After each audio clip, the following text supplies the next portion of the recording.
একসময় সালমান খান ও ক্যাটরিনা কাইফের প্রেম ছিল open secret.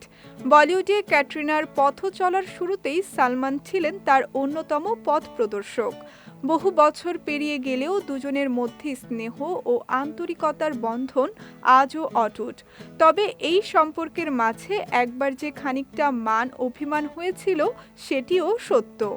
Swag से करेंगे सबका स्वागत। সম্প্রতি এক স্মৃতিচারণায় রেস্তোরাঁ ব্যবসায়ী এডি সিং সেই সময়ের একটি মজার ও হৃদয় ছোঁয়া ঘটনা তুলে ধরেছেন। তিনি জানান, তার রেস্তোরাঁয় এক রাতে ক্যাটরিনাকে দেখা যায় বন্ধুদের সঙ্গে বাইরে বসে সময় কাটাতে। অন্যদিকে বারের ভেতরে ছিলেন সালমান খান, সঙ্গে তার ভাই সোহেল খান ও আরভাস খান। পরিবেশ দেখে মনে হয়েছিল সালমান ও ক্যাটরিনার মধ্যে যেন ঠান্ডা যুদ্ধ চলছে। স্পষ্ট বোঝা যাচ্ছিল ক্যাটরিনা তখন সালমানের ওপর ভীষণ রাগান্বিত। রাত বাড়ার সঙ্গে সঙ্গে হঠাৎই ঘটে যায় এক দারুণ মুহূর্ত।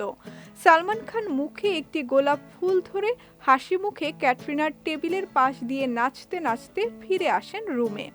এই অপ্রত্যাশিত ও মিষ্টি আচরণে মুহূর্তেই গলে যায় ক্যাটরিনার রাগ।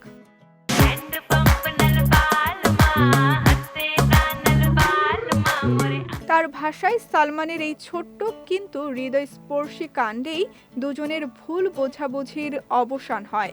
এই ঘটনা মনে করিয়ে দেয় একসময় ক্যাটরিনা নিজেও সালমানের সঙ্গে সম্পর্ক নিয়ে বলেছিলেন, সময় তাদের দুজনকেই অনেক পরিণত করেছে।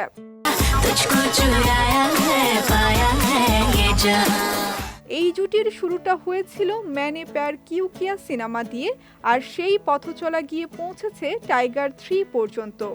এই দীর্ঘ যাত্রাপথে সালমান খান ও ক্যাটরিনা কাইফ একসঙ্গে অভিনয় করেছেন পার্টনার, হ্যালো, যুবরাজ, এক থা টাইগার, টাইগার জিন্দা হে, ভারত সহ একাধিক জনপ্রিয় সিনেমায়।